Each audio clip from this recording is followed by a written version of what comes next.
ప్రియతండి, యేసునామమున మరొకసారి పాసని కొడుతున్నాం. కొంత సమయాన్ని ఆరాధించడానికి ఇచ్చిన కృపను బట్టి మీకు వందనాలు. వాళ్ళు పాలు పొందలేండగా చదువుకునే లేఖన భావం ద్వారా మాతో మాట్లాడు. నిమెల్లని స్వరాన్ని వినిపించు. వాక్యం వెళ్ళే దేవత వెలుగు మాలో తీసుకుని రండి. పాపకి రక్షణ, విశ్వాసకి ఎదుగుదల, ముందుకు నడిచే ప్రజలు అధిక మేమకు నడిపించు. నిష్ప్రయోజకుడనైన నన్ను జ్ఞాపకం చేసుకొని మీ శిలువ చాటును మరుగుపరిచి కాలు చేసి మీ ఆత్మతో నింపి వాడుకోవాల్సిందిగా కూర్చు.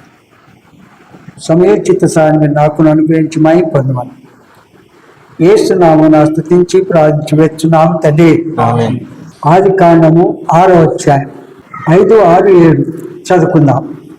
నరుల చెడుతనము భూమి మీద గొప్పదని, వారి హృదయం యొక్క తలంపులలోని ఊహ అంతే ఎల్లప్పుడూ కేవలము చెడ్డదని యెహోవా చూచి తాను భూమి మీద నరులను చేసినందుకు యెహోవా సంతాపము నుండి తన హృదయములో నొచ్చుకొనెను. అప్పుడు యెహోవా, నేను సృజించిన నరులను, నరులతో కూడా జంతువులను, పురుగులను, ఆకాశ పక్షాదులను భూమి మీద నుండకుండా తుడిచివేయుదును. ఏలైనగా నేను వారిని సృష్టించిన ఇందుకు సంతాపం నొంది ఉన్నానను. ఏమన్నాడు? సృష్టించినందుకు తప్పైందని చెంపలేసుకున్నాం. చూడు మన కొరకు ఎంత మంచిది. ఈ అధ్యాయంలో కొన్ని విషయాలు మనం చూస్తూ వచ్చాం.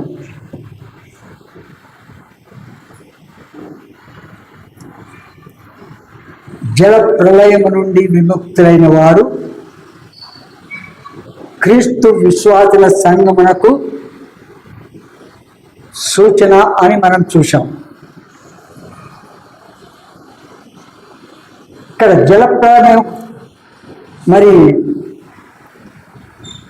40 రాత్రింబవళ్ళు వర్షం కురిపించడానికి కారణము 6 మొదటి వచనం.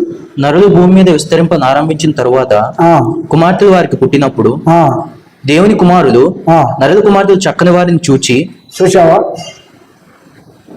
దేవుని కుమారులు నరుల కుమార్తెలు ఎలాంటి వారు? చక్కని వారిని చూచి వారందరిలో తమకు మనసు వచ్చిన స్త్రీలను వివాహం చేసుకునేవి. చాలు. నరుల చెడుతనము భూమి మీద గొప్పది. అది దేవుడని యెహోవా చూసినాడు. అయితే ఒక్క సంగతి మనం తెలుసుకోవాల్సింది ఏంటంటే, మనము మొదటి అధ్యాయంలో చూసినప్పుడు చీకటి అగాధ జలములపై కమ్మి ఉండను. అవునా? అంటే ఏంది? చీకటి పాపములకు సూచన.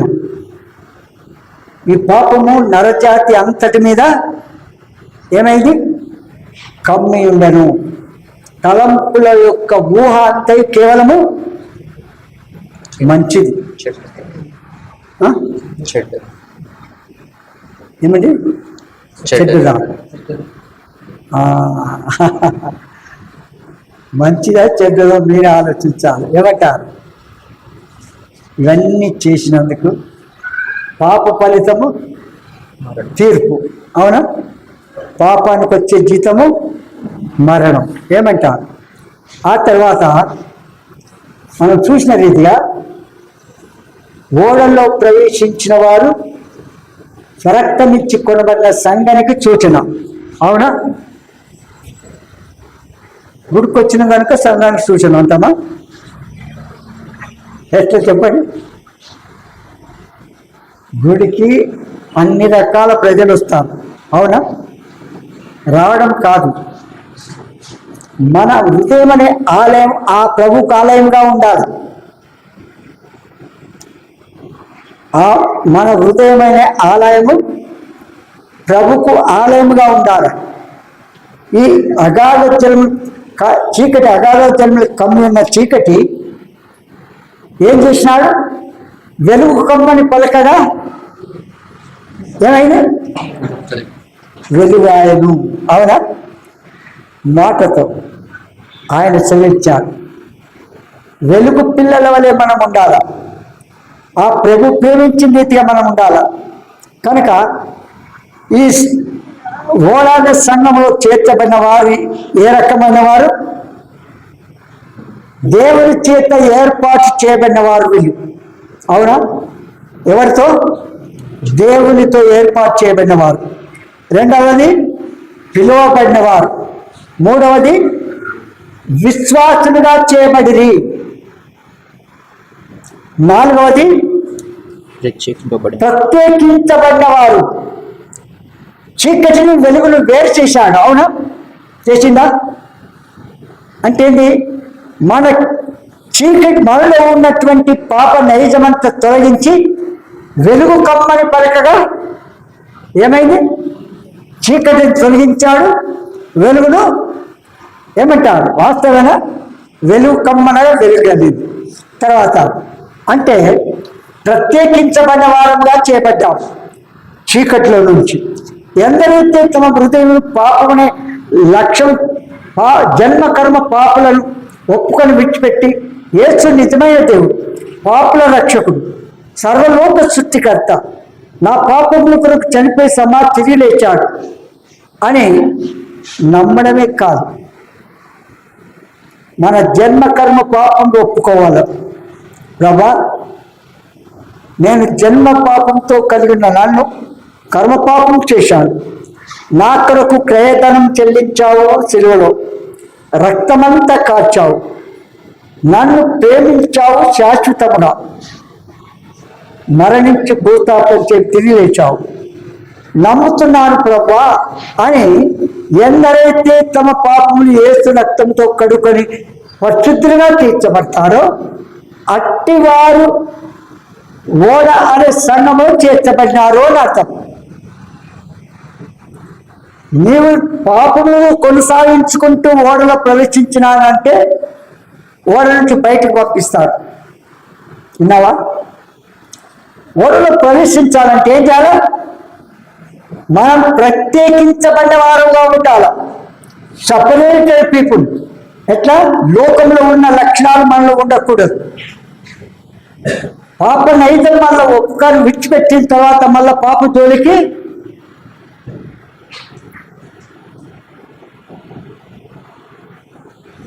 జోలికి వెళ్ళకూడదు. అందుకే దేవుడు చూశాడు, నరుల చెడుతనము భూమి మీద గొప్పదని, వారి తలంపుల యొక్క ఊహ అంతై కేవలం చెడ్డదని యెహోవా చూచి. ఎవరు చూసినారు? దేవుడేమి యెహోవా చూసినాడు. తర్వాత ముద్రించబడిన వారి కింద లెక్కిస్తారు. రక్షింపబడిన వారు, ముద్రించబడిన వారు అంటే సీల్డ్ పీపుల్. ఓడలో ప్రవేశించారంటే ఆ ఓడలోకి వెళ్ళిన నోవు తన కుటుంబము వారు లోపల నుంచి బోల్ట్ వేసుకోలేదు. దేవుడిని పోవాలే దాన్ని మూసేశారు. అవునా? ఆయన మూసిన దాన్ని ఎవరు తెరవలేరు, ఆయన తెరిచిన దాన్ని ఎవరు కూడా మూయలేరు. వాస్తవేనా? తర్వాత జలములపై లేపబడిది.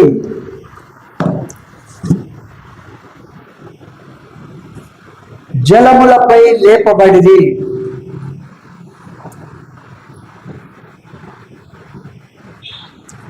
ఇక్కడ నేరస్తులైన దుష్ట జనాంగము జలము క్రింద కప్పివేయబడ్డారు. వాస్తవేనా? ఎక్కడ? నేరస్తులైన దుష్ట జనాంగము జలముల క్రింద కప్పబడిది. ఎక్కడ చూసినా శవాలు. మీరు చూసినారో లేదో, అస్సాంలో చూసినారా న్యూస్? అస్సాం ఇంత అంత కాదు, మొత్తం స్మాష్ అయింది. ఇళ్ళన్నీ కూర్చిపోయబడ్డాయి. పైన పశువులు, జంతువులు, మనుషులందరూ కూడా బిల్డింగ్ల మీద ఉన్న వాళ్ళు కూడా బిల్డింగ్లు అయిపోయారు. చూడండి, ఆయన తలుచుకుంటే ఏదైనా చేయగలరు. కొందరు అంటారు, అస్సాములు ఎంత పాపం చేస్తే అత్త చేయాలి దేవుడు అంటారు. పాపం అందరు చేసినారు, అవునా? అక్కడక్కడ నా రాకడకు సూచనలు నెరవేరుతున్నాయి. వీటన్నిటిని తెలుసుకోవాలి మనము. ఆ ప్రభు తిరిగి లోకమునకు రానై ఉన్నాడనే సంగతి వీటన్నిటిని బట్టి మీరు నీవు నేను మనం తెలుసుకోవాలి కనుక పోయి నిద్రపోవాలి. అవునా? అవునా? ఏం చేయాలి? ఆ ప్రభు ఏ జామున వచ్చునో ఎప్పుడు వచ్చునో మనకు తెలియదు. మనం సిద్ధంగా ఉండాలి. మనం సిద్ధంగా లేకపోతే ఈ జనాంగాన్ని ఎట్లయితే నీటిలో ముంచి పారేసిందో అట్లా ఆ జాబితోనే ఉంటాం మనం. అది తప్పించబడాలంటే ఏం చేయాలి? మనము వెలుగైన ప్రభువు రక్షకుడుగా అంగీకరించాలా, ఆయన రక్తంతో మన పాపాలు కడుక్కోవాలా, పరిశుద్ధులుగా తీర్చబడాలి, సంఘం అనే గోడలో అప్పుడు చేర్చబట్టినాము అనే గుర్తు. అయితే ఈ దినాల్లో అందరు బాప్తిసాలు తీసుకుంటా ఉన్నారు. యోహాను కాలంలో కూడా సువార్త ప్రకటిస్తే అందరూ ఏం చేసినారు? బాప్తిసం యోహాను చేత బాప్తిసం తీసుకున్నారు. ఆత్మస్వరూపైనటువంటి యోహాను ఈ పరిసయ్యులు, శాస్త్రులు, ధర్మశాస్త్రోపదేశకులు, సద్దుకాయలు వీళ్ళందరూ కూడా మాకు కూడా బాప్తిసం ఇవ్వాలని వచ్చాడు ముందుకి. అప్పుడు వారిని ఏమన్నాడు? మంచి సంతానమా అన్నడా? సర్ప సంతానమా? చూడు, ఏం సంతానం? మంచిదే కదా కదా? సర్ప సంతానమా? రాబో ఉగ్రతను తప్పించుకోవడానికి మీకు బుద్ధి చెప్పిన వాడెవడు? బాప్తిసం తీసుకోమని ఎవరు చెప్పింది? నువ్వు బాప్తిసం తీసుకున్నావంటే కంప్లీట్గా నీ లైఫ్ అంతా మార్చబోయబడాలి. నీ పేరు ఆయన జీవగ్రంథంలో రాయబడాలి. నేను పాపము కాదు నివసించే నా ప్రభు నివసిస్తున్నాడు, నేను కాదు అన్నట్టుగా ఉండాలి. అప్పుడే మన పేరు ఆయన జీవగ్రంథంలో ఉంటుంది. ఒక సంగతి మర్చిపోవద్దు, ఏంటంటే నేను ఒక్కసారి బాప్తిసం తీసుకున్నా కనుక నాకు సర్టిఫికేట్ దొరికింది కనుక నేను పరలోకంలో నేను ఉంటాను. అవునా? ఉంటామా? ఒక్కటి తెలుసుకునండి, మన బాప్తిసం పరలోకం నడిపించదు. పరలోకంలో మనుషుల యొక్క సంగమం ముందు మనం మరణించి భూస్థాపన తిరిగి లేచామని అది ఒక సాక్ష్యం, అంతేగాని బాప్తిసం తీసుకుంటే నేను సభాపర్వతం ఎక్కితా అని లేదు. ఇక్కడ చూస్తారా? హెజ్కేలు గ్రంథము 18వ అధ్యాయం 20 నుంచి చదవండి. పాపము చేయువాడే మరణమునందును. తండ్రి పాపం చేస్తే పిల్లలకు రాదు, పిల్లల పాపం చేస్తే తండ్రికి రాదు. ఎవరి పాపానికి శిక్ష వారు అనుభవించాలి. అవునా? తండ్రి యొక్క దోష శిక్షను కుమారుడు మోయట లేదని, కుమారుడు దోష శిక్షను తండ్రి మోయడు.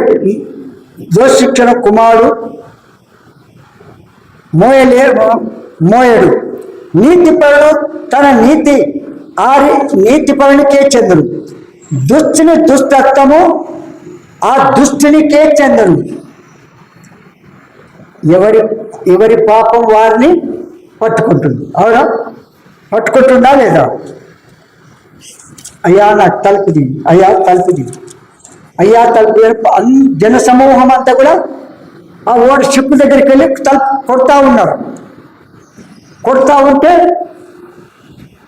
ఆయన జాలి దయ కనికరం ఉండొచ్చేమో నోవాకు, కానీ తెరవడానికి అధికారం ఉందా? ఆయన మూసిందా? లేదు. చూడండి ఎట్లుంది సంగతి. అబ్బా. అయితే దుష్టుడు తాను చేసిన పాపములన్నిటినీ, నా కట్టడలన్నిటినీ అనుసరించి, నీతిని అనుసరించి న్యాయం జరిగించిన కదా అతడు మరణము నొందాడు, అవశ్యముగా అతడు బ్రతుకును. ఏమంటారు? ఎంత పాపినైనా రక్షించుటకు ఆయన ఇష్టపడుతున్నాడు. ఇప్పుడు మనం ఆరాధన సమయంలో చూసినాము, తండ్రి అయిన దేవుడితో, రవ్వా నాయన నీవు నన్ను ఎట్లు ప్రేమించినావో నేను అట్లు ఈ ప్రజలను నేను ప్రేమించాను అన్నాడా? అన్నాడు. అట్లు ప్రేమిస్తున్నాడు. ఆ ప్రేమ కుమారుడు మనతో మాట్లాడుతూ వచ్చినప్పుడు ఏం చేయాలి? క్షమాపణ వేడుకోవాలి. అప్పుడు కీడు నుంచి తప్పించబడతాను. అతడు చేసిన అపరాధములలో ఒకటి జ్ఞాపకము రాదు. అర్థమైందిగా? ఒక దుష్టుడు జన్మ కర్మ పాపం కలిగి ఈ వయస్సంత వరకు పాపం చేసినాడు.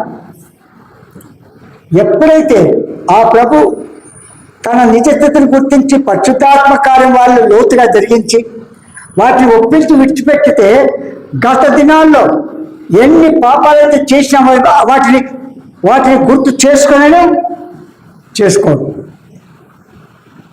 అర్థమైందిగా?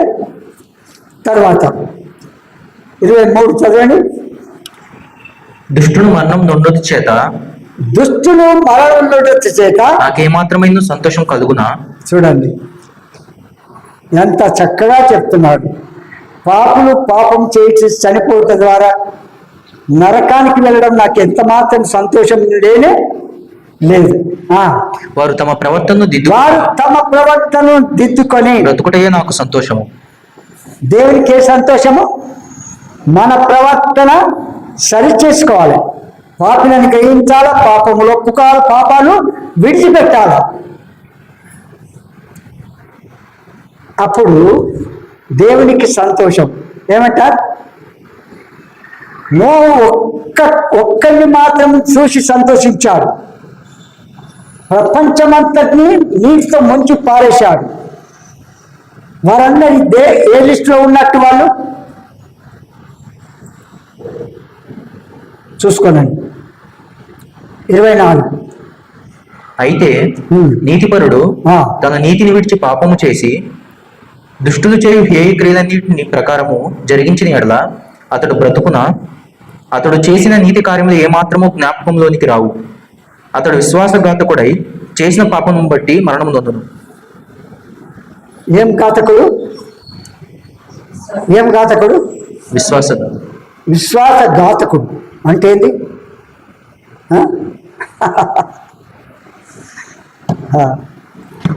చెప్తూ ఉంటే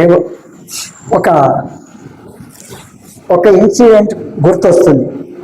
నా బాల్యంలో నేను విన్న సంగతి చెప్తున్నాను. ఒక గాడ్ సర్వెంట్, ఒక సేవకుడు, విశ్వాసి కాదు, ఒక సేవకుడు, మంచి సేవకుడు పులిపీఠ మీద ఎక్కితే అంతా సంఘం అంతా ఇట్లా అది అయిపోయేది. అంత చక్క బలముగా స్వార్థ దేవుని వాక్యం చెప్పేవాడు. తండ్రికి ఒకే కుమారుడు. ఆ ఒకే కుమారుడు ఆ తండ్రి సేవకుడు, ఈయన సేవకుడు. అయితే ఈ మైటీ గాడ్ సర్వెంట్ ఏమైంది తెలుసా?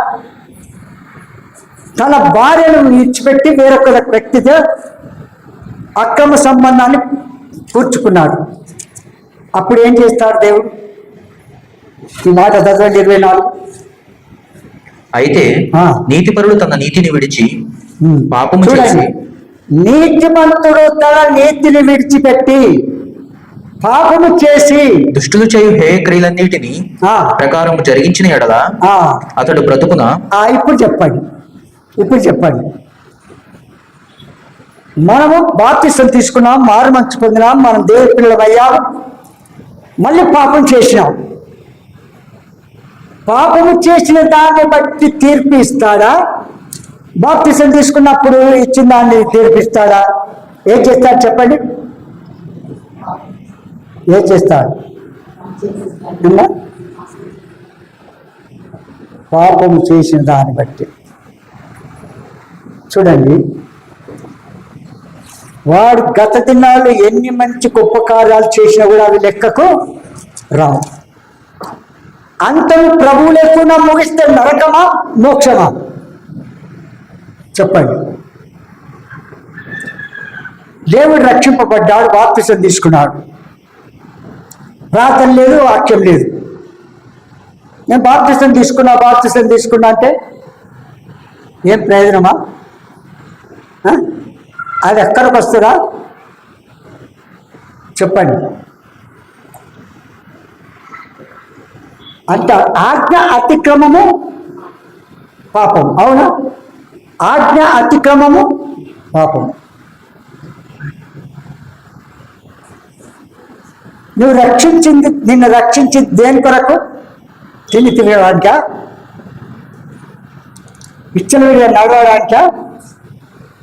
మళ్ళీ పాపం చేసుకుంటూ పడుకుంటూ లేచుకుంటూ తప్పులైంది క్షమించండి బల్ల పాలు ఇంకా చేసుకుంటూ అవన్నీ చేస్తే ఊరుకుంటారా? అన్యాయపు తీర్పు తీర్చేవాడు కాదు. ఏదైతే మనం విత్తుతామో అదే పంట కోస్తాం, అవునా?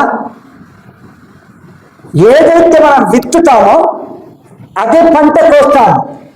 విశ్వాసిగా ఉండి తప్పు మార్గం పట్టించుకుంటూ ఆత్మను తెచ్చిపెట్టేదానికి బదులు మిస్గైడ్ చేసుకుంటూ నేను విశ్వాసం అని చెప్తూ ఊరుకుంటారా? ఏం చేస్తాడు? చింతపండు చేస్తాడు. ఒక దినం రాబోతుంది, చింతపండు ఎంత నాంటే అంత ఏమైంది? అర్థమైంది నా భాష?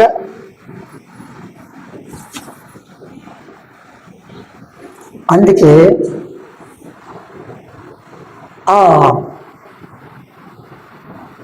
గత దినాలు ఆ మైటి గాసులు అంటే ఎంత గొప్ప కార్యాలు చేసిన వాళ్ళు లెక్కకు వస్తాయా? రావు సుమా. మన తీర్పు పాపము చేసిన దాన్ని బట్టి శిక్ష ఇస్తాడు, అన్యాయపు తీర్పు తీర్చేవాడు కాదు. అందుకేమంటున్నాడంటే అతడు చేసిన నీతి కార్యములు ఏమాత్రము జ్ఞాపకంలోనికి రావు.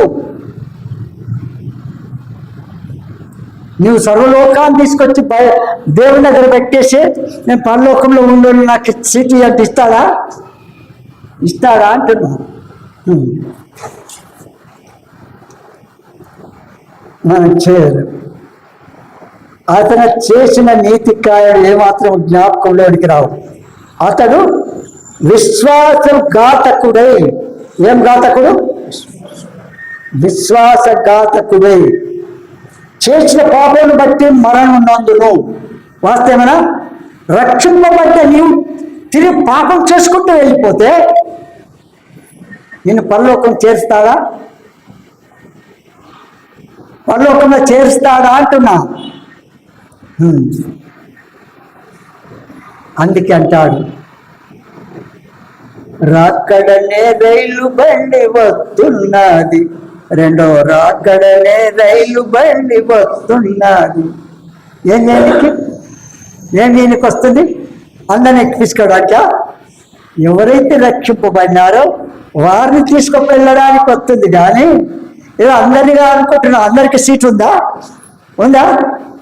అందరికి సీటు ఉండదు పిల్లారా. దేవుని దూతలు పైకి షిప్లు ఆ రైలు బండి ఎక్కడానికి వెళ్తున్నారు. తక్కిన వారందరూ కూడా అంతే. కనుక అంటాడు, రాకడనే రైలు బండి వస్తున్నది, రెండో రాకడనే రైలు బండి వస్తున్నది, పరిశుద్ధుల సందులో చోటున్నది, మంచి సీటున్నది. పరిశుద్ధుల సందులో చోటున్నది, మంచి సీటున్నది. నాకు సీటు ఖాళీ ఉంది కనుక నేను పోయి ఆక్యుపై చేస్తానంటే కూర్చుంటాడా? ఎన్నడికి కుదరదు. సీటు ఉన్నది వాస్తవమే, కానీ అందరికీ ఉన్నదా? షిప్లోకి వచ్చిన వారు ఏ నీతిమంతులని నోహును బట్టి కుటుంబాన్ని రక్షించుకున్నారు. ఎవరి పాపం వాళ్ళని పట్టుకుంటుంది. విన్నారా? తండ్రి పాపము కుమారుడు భరించాడు, కుమారుని పాపము తండ్రి భరించాడు. కనుక మన జీవితంలో ఇక్కడ చూడండి, ఇప్పుడు చాలామంది చెప్తున్నారు ఏంటంటే, రక్షింపబడ్డ వాళ్లకు రక్షణ పోదు కానీ వారు పడుతూ లేస్తూ ఉంటారు, చివరికి వారు పరలోకానికి నడిపించబడతారు అంటారు. ఈ మాట ఏమంటది? ఇప్పుడు చదివిన మాట చదవండి. అయితే నీతిపరుడు తన నీతిని విడిచి పాపము చేసి దుష్టులు చేయు హేయ క్రియలన్నీ చేసి ప్రకారం జరిగించిన ఎడల అతడు బ్రతుకున అతడు చేసిన నీతి కార్యములు ఏమాత్రము జ్ఞాపకములోనికి రావు. అతడు విశ్వాసఘాతకుడై చేసిన పాపమును బట్టి మరణము నొందును. చేసిన పాపాన్ని బట్టి నరకానికి పంపిస్తాడు. అర్థమైందిగా? అంతము ప్రభుతో కూడా మనం ముగించాలా. రక్షింపబడ్డాము అని చెప్పుకోవడానికి కాదు, అంతం ఎట్టు ముగిస్తున్నాము. ఏది విత్తుతున్నామో అదే పంటకు వస్తాము కాదా? ఏదైతే విత్తుతున్నామో ప్రజల మధ్యలో అదే పంటకు వస్తాం అనుకోవచ్చు తప్పించుకుంటానని. మీకు అప్పుడప్పుడు నక్కబావ కథ చెప్తాను, గుర్తుందా? నక్కబావ కథ తెలియదా? అయ్యో, నక్కబావ కథ తెలుసా? ఆ దినాల్లో ఓల్డెన్ డేస్లలో యేసు ప్రభు దినాల్లో గవ్వలకు రేషన్ వచ్చేది. అంత కరువు దినాల్లో ఈ భూమిని లోకస్తులు ఏమనుకుంటారు? భూదేవి భూదేవి అంటారు. అర్థమైంది? ఈ నక్కను నక్కబావ నక్కబావ అంటారు. అర్థమైందిగా? ఈ నక్కబావ ఏం చేసేది? కరువు దినాల్లో తనకు ఏం దొరకపోతే ఈ భూదేవి దగ్గర 10 పైసలు అప్పు తీసుకుంది. గవ్వలకు రేషన్ వచ్చే టైంలో 10 పైసలు అప్పు తీసుకుంటే ఇస్తానని చెప్పే దినానికి ఇయ్యలేదు. ఇప్పుడు అప్పుడు అంటున్నది కానీ పొక్కుతున్నది కానీ అప్పు తీర్చలేకపోతుంది. అబ్బా, ఏం చేయాలా? ఈయన ఇచ్చిపెట్టేటట్టుగా లేదు భూదేవి, ఇక్కడ నుంచి నేను వెళ్ళిపోతా, దిల్సు నగర్ పోతా అనుకుంటాడు. దిల్సు నగర్ ఏ మూలకుండా దొరుకుతుందా? మనం పోయి దిల్సు నగర్లో ఉన్నామనుకో, మన అడ్రస్ దొరుకుతుందా? అడ్రస్ పత్తా లేదు. అక్కడ పోయిన తర్వాత ఈ భూమి లేని స్థలం ఎక్కడుంది? అంతటా ఉన్నది. అక్కడ పోయినాక నక్కబావ నా 10 పైసలు ఇవ్వ, ఎవరు చెప్పిన అడ్రస్ ఇక్కడ ఉందని అని అన్నారండి. అనగానే అది ఎట్లయితే బాగుండదని అక్కడి నుంచి తప్పించుకోవడానికి పరిగెత్తి దమ్ము వచ్చేసి ఒక ముళ్ళ పొరలో చొచ్చింది. ముళ్ళ పొరలో చొచ్చే వరకల్లా ఆ కళ్ళకు దేహానికి అన్ని ముళ్ళు గుచ్చుకున్నాయి, రక్తమంతా నీళ్ళంతా గారుతున్నాయి, దమ్ము తీస్తూ ఉన్నది. నక్కబావ ఈ భూదేవి ఏం చేస్తుంది? పైసలు అడుగుతుందేమో అనుకొని ఆడికి పోయిన తర్వాత ఏం చేసిండంటే దమ్ము తీస్తూ ఉంటే అప్పుడు నక్కబావ నా 10 పైసలు ఇవ్వవా అన్నదట. ఎందుకు? భూమి లేస్తారా? అక్కడ ఉన్నదా? ఎక్కడ కూడా లేదు. అప్పుడు అన్నదంట, నక్క జిత్తులు అంటారు. చూసినావా? ఏమంటారు? నక్క జిత్తులు అంటారు. అంటే ఏంది? ముళ్ళు గుచ్చుకపోయి కళ్ళు కనబడలేదు. గుడ్డి నక్కకి ఇచ్చినావా మంచి నక్కకి ఇచ్చినావా చెప్పన్నారు. అయిపోయి కళ్ళు మంచుకున్నప్పుడు ఇచ్చింది. ఇప్పుడు గుడ్డిదాని నాకెప్పుడు ఇచ్చినావని తప్పించుకుని చూడండి. వాస్తే కదా? ఎందుకు చెప్పిన స్టోరీ?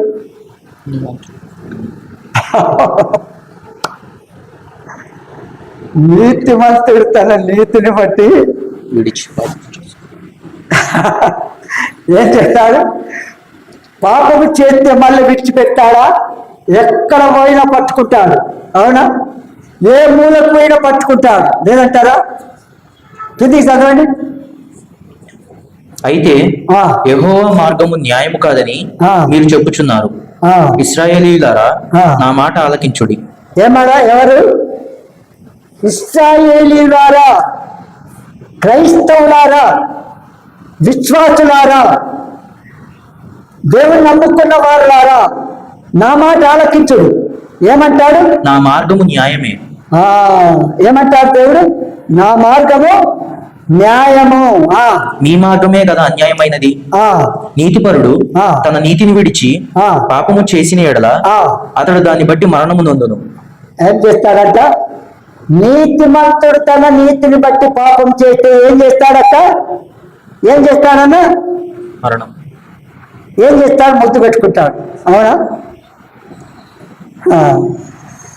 నీతిని బట్టి పాపం చేసినడుగా అతడు దాన్ని బట్టి మరణము నందును, నరకం తప్పదు. తాను పాపము చేయటను బట్టియే కదా అతడు మరణం పొందుతున్నాడు కదా.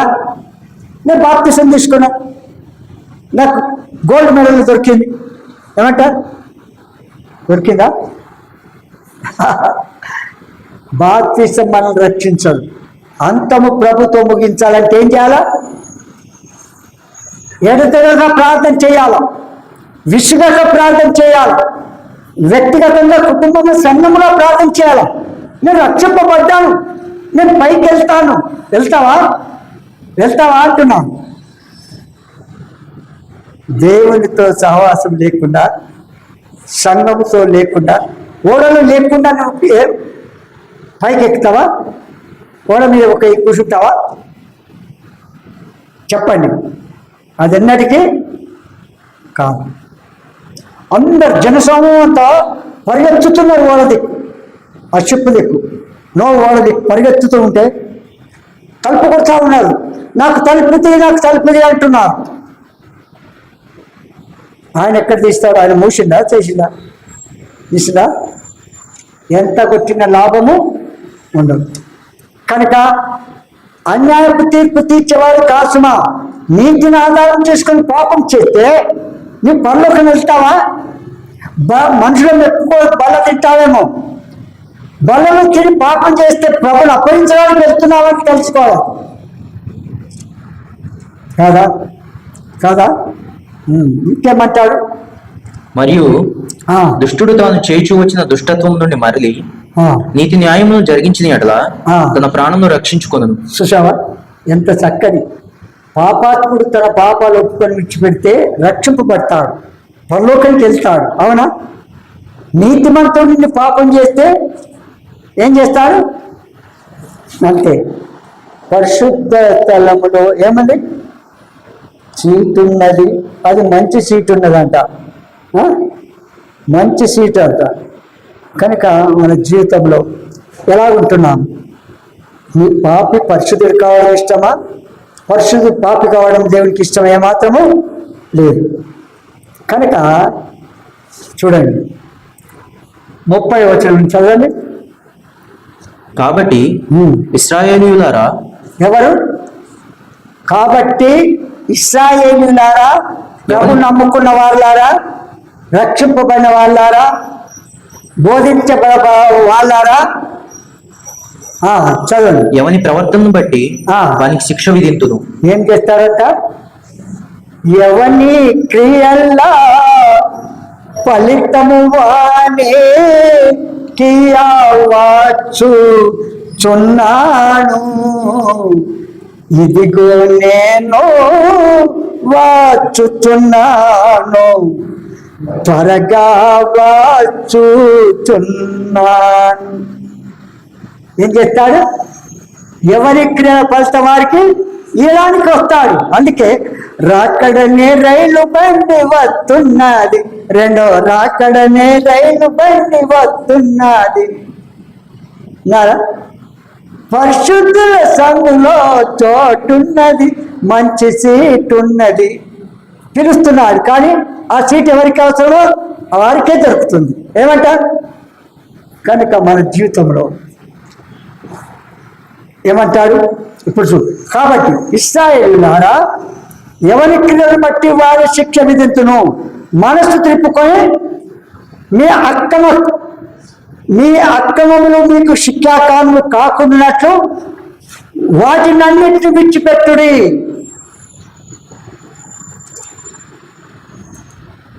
పాపములన్నిటిని విడిచిపెట్టాలి. అర్థమైందిగా? ఇది పాపం అని తెలిసి నేను అక్రమమైన లెక్కలు రాసినాను అనుకో, అక్రమమైన లెక్కలు రాస్తే మంచి పని చేసినావు, డబ్బు సమకూర్చుకున్నావు, ఎట్లా సంపాదించినవన్నా? ఎట్లా? తప్పు లెక్కలు చేశా, మంచి లెక్కలు చేశా? ఏమక్క, ఏం లెక్కలు చేసింది? కనుక కాబట్టి ఇశ్రాయేలులారా, ఎవని ప్రవర్తనను బట్టి వానికి శిక్ష విధింతును. అర్థమైందా? చదవండి. మనస్సు త్రిప్పుకొని మీ అక్రమములు మీకు శిక్షా కారణములు కాకుండానట్లు వాటినన్నిటినీ విడిచిపెట్టుడి. చూడండి, మీరు జరిగించిన అక్రమ క్రియలను బట్టి విడిచి నూతన బుద్ధి తెచ్చుకోండి. ఇశ్రాయేలులారా, మీరెందుకు మరణమునందులు? ఇదే యెహోవా వాక్కు. మరణమునందు వాడు మరణం నందుటను బట్టి నాకు సంతోషం లేదయ్యో. ఏం లేదు? నువ్వు పాపములు ఉండి చనిపోతే నాకు సంతోషం లేదంటున్నాడు దేవుడు. అర్థమైందిగా? ఏమంటాడు? కావున మీరు మనసుకు త్రిప్పుకొనండి, అప్పుడు మీరు బ్రతుకుదురు. ఇదే యెహోవా వాక్కు. ఇది అర్థం చేయడానికి మీకు ఒక ఎగ్జాంపుల్ చెప్తాను. ఈ రైట్ హ్యాండ్ యేసు ప్రభు అనుకోనండి. అర్థమైందా? ఈ రైట్ హ్యాండ్ ఎవరు? యేసు ప్రభు. ఈ లెఫ్ట్ హ్యాండ్ నీవు, నేను, మనందరం పాపులు పరిశుద్ధులు. అర్థమైందిగా? పాపులు పరిశుద్ధులు అయితే ఇప్పుడు నేను మందిరానికి వచ్చాను. ఎట్లా వచ్చినా చెప్పండి, ఎట్లొచ్చినా చెప్పండి. నాకు చెప్పండి. నా పాపాన్ని నేను పట్టుకొని మందిరానికి వచ్చాను. అదేనా పాపం? ఇది నల్లది పాపం అనుకుందాం. ఇప్పుడు ఎవరి చేతిలో ఉంది? నా చేతిలో ఉంది. అంటే పాపము పట్టుకొని నేను మందిరానికి వచ్చాను. వచ్చినానా? వచ్చినప్పుడు ఇప్పుడు ఈ బైబిల్ని తీసి రైట్ హ్యాండ్కి ఇస్తాను. ఎంత టైం పట్టింది? ఎంత టైం పట్టింది? సెకండ్స్. అవునా? అవునట్రా? కనుక మన పాపపు హృదయాన్ని యేసు ప్రభుకి ఇస్తే దాన్ని ఏం చేస్తాడు? వెలుగు మళ్ళీ ప్రకాశింపు చేస్తాడు. అర్థమైందిగా? దీని కొరకు నెల సువార్త వినడమా ఏమన్నా ప్రయోజనమా? పరిశుద్ధాత్మ దేవుని వాళ్ళు ఒప్పించినాకనే మన పాపలు ఒప్పుకొని విడిచిపెట్టి ఏసు రక్తంతో కడుక్కోవాలి. వెంటనే ప్రభు మాట్లాడుతున్న వెంటనే. రేపటి దినం మనది కాదు. రేపేమి సంభవిస్తుందో మనకు తెలియదు. నరని ఆయువు గట్టి వలన ఉన్నది. అడవి పువ్వు పిన్నట్టు దాని మీద కూర్చును, అది అప్పు ఏమైపోతుంది? ఎగిరిపోతుంది. అవునా? ఆత్మదీపం ఎగిరిపోయిన తర్వాత వాళ్ళ దగ్గరికి వెళ్ళి వచ్చినారని అంటావా?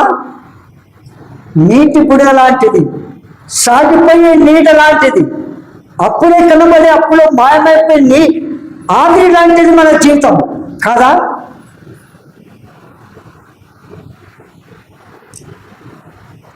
ఈ మధ్యలో ఒక సీన్ చూశాను. సీన్ ఏమంటే ట్రైన్ భారత్ ఎక్స్ప్రెస్ ఏదో ఒక ఎక్స్ప్రెస్ ఉంది చూడు. ఏం ఎక్స్ప్రెస్? వందే